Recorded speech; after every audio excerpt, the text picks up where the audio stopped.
안녕하세요. 민트병원 혈관외과 남석입니다. 오늘은 투석혈관 교정 수술, 투석혈관을 잘 쓸 수 있게 만드는 고쳐 쓰는 방법 중에 미성숙한 혈관, 아직 자라지 못한 혈관을 수술적 방법으로 교정하는 것에 대해서 말씀드리려고 합니다. 그 중에 한 가지가 곁가지 혈관을 묶는 것인데요. 투석혈관이 투석에 필요한 경로로 잘 자라 주어야 하는데 그 주 경로에 문제가 있고 곁가지로 혈류가 자라난다면 투석혈관을 제대로 사용할 수가 없을 것입니다. 한 환자의 예가 있는데요. 팔 아래쪽부터 해서 위쪽으로 경로가 형성이 되어야 하는데 중간에 협착이 있고 그런 협착과 동반해서 옆으로 빠지는 혈류가 자라고 있습니다. 그래서 이런 경우에는 옆으로 빠지는 곁가지 혈관을 묶고 협착이 동반된 주 경로는 혈관 내 치료로 풍선 확장술을 시행해서 키워주게 되면은 이 혈관을 잘 쓸 수가 있게 되겠습니다.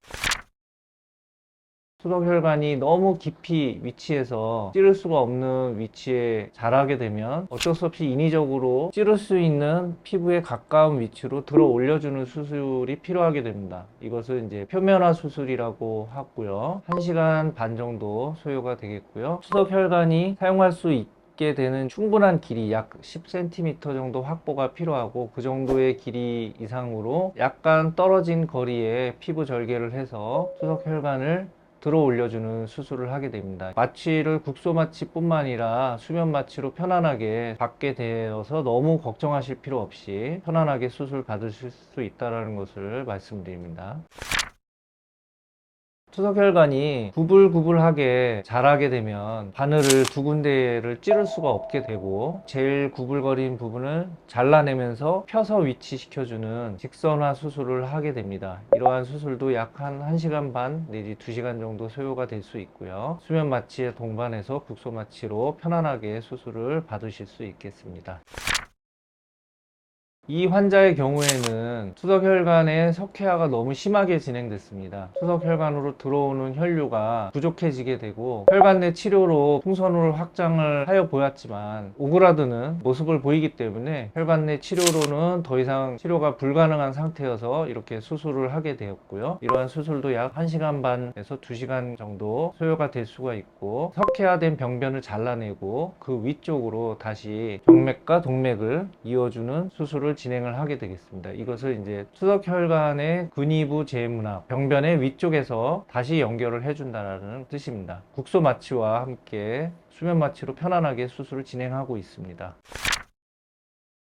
투석혈관 내부에 석회화가 너무 많이 진행되거나 투석혈관이 많이 두꺼워져 있는 경우에는 혈관 내 치료로 해결되지 않는 경우들이 있겠습니다. 그러한 경우에 이제 교정 수술이 필요한데요. 이와 같이 이제 투석혈관의 석회화가 많이 진행된 부분이 확인이 됐고요. 이제 안에를 열어보면 이런 식으로 석회화가 노랗게 많이 껴있고 내강으로 튀어나와 있는 것을 볼 수 있습니다. 이런 부분들은 찔러서 투석혈관을 천자에서 사용하기가 매우 어려워지게 되었고요. 또 파열과 감염 위험도 생길 수가 있겠습니다. 이러한 부분들을 겸자로 뜯어내서 석회화된 부분들을 제거한 모습이고요. 그 전에 석회화가 있고 굉장히 크게 울퉁불퉁 튀어나와 있던 혈관을 석회화 부분도 제거하고 적절한 크기로 줄여서 교정 수술을 할 수가 있겠습니다. 이와 같이 투석혈관이 커져 있고 안에 혈전이 많이 차 있는 오래된 혈전이 벽에 껴 있는 경우에도 투석혈관을 깨끗하게 정리할 수가 있겠습니다. 안에 있는 혈전을 다 제거하고 적절한 크기로 줄여서 찌를 수 있는 위치의 혈관을 잘 위치시켜서 봉합을 해주면 수술 후에도 안전하게 잘 쓸 수 있는 혈관으로 탈바꿈 시킬 수가 있겠습니다.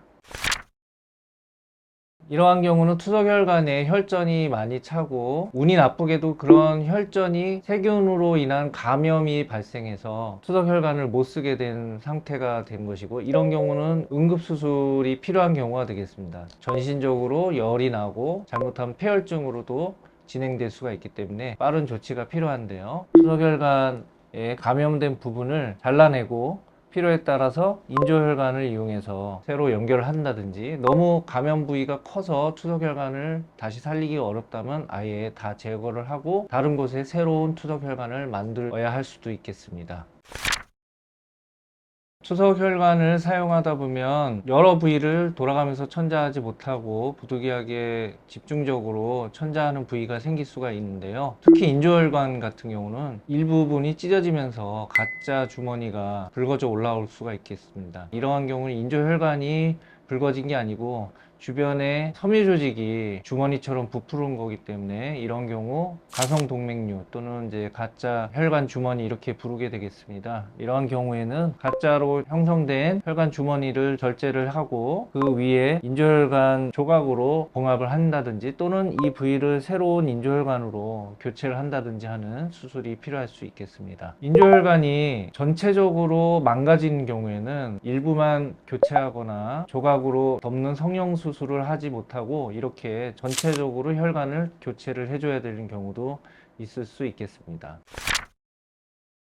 투석혈관을 오래 사용하다 보면 투석혈관이 어쩔 수 없이 그 천자하는 구역이 점차 커지게 되겠는데요. 들어오는 혈류량이 너무 많아서 혈관벽에 너무 센 압력이 가해진다든지 또는 나가는 출구가 현저히 좁아져서 찌르는 부위, 천자 부위에 압력이 너무 세게 발생한다든지 하는 요소들이 복합적으로 병합이 되면서 투석혈관이 점차 커지게 됩니다. 이렇게 투석혈관이 커지게 되면 파열의 위험성도 높아지고 그와 동반되는 피부 병변 등의 이유로 굉장히 제한적으로 변하게 됩니다. 그래서 이런 경우에는 단계적으로 투석혈관을 나누어서 줄이는 수술을 하게 되겠습니다. 가운데 위쪽 부분을 줄여주고 양쪽의 천자 부위를 남겨놓은 상태에서 줄여놓은 축소수술 부위가 다시 찌를 수 있는 그런 상태가 되면 다음 2차로 아래쪽에 커져 있는 혈관 입구를 포함해서 전체적인 혈관을 이렇게 줄이는 수술을 하게 되겠고요. 그래서 수술 전과 후를 비교해 보면 현저히 혈관이 줄어들고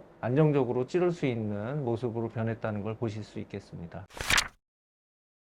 투석혈관이 커지게 되면 투석할 때 통증도 동반이 될 수가 있습니다. 이 환자 같은 경우에는 투석혈관이 전반적으로 커지면서 위쪽으로 올라가는 경로에 협착이 재발되는 그런 모습이어서 스텐트도 삽입 설치를 시행하였고요. 이러한 이유로 전체적인 투석하는 팔의 압력이 올라가면서 투석할 때마다 통증이 발생하고 있는 상황이었습니다. 그래서 이 환자는 전체적으로 혈관을 줄이고 곁으로 새어나가는 혈관들을 결찰함으로써 투석혈관의 압력도 줄이고 투석혈관 모양도 잡아주는 그런 교정 수술을 시행하게 되었습니다. 여러 가지가 복합돼서 치료했던 경우를 좀 특별히 소개해 드리려고 하는데요. 투석혈관을 쓰다가 혈전으로 폐쇄된 지 4개월 정도 경과돼서 다시 투석혈관을 살려보고자 저희 병원을 방문해 주셨던 분이고요. 투석혈관이 오래된 사용으로 혈전도 꽉 차 있었지만 또 석회화돼서 딱딱해진 부분도 심하게 있었고 특히나 이런 입구, 찌르는 부위에 전반적으로 석회화 병변도 진행되어 있던 상태였습니다. 이런 부분들을 최대한 석회를 긁어낼 수 있는 부분은 찌르는 부분에 긁어내고 그 다음에 입구 부분에 더 이상 교정될 수 없는 석회 부분은 이렇게 인조혈관으로 대치해서 교정 수술을 시행을 하게 됐고요. 오래된 혈전들을 제거하고 일부 인조혈관이 삽입이 됐지만 그래도 다시 투석혈관을 쓸 수 있도록 되살렸던 그런 경우가 되겠습니다. 네, 이상으로 언제 어떻게 투석혈관을 고쳤어야 되는지 교정 수술의 종류와 자세한 예들을 살펴보았습니다. 평소에 궁금했던 점들이 좀 풀리셨길 바라고 이상으로 마치겠습니다. 감사합니다.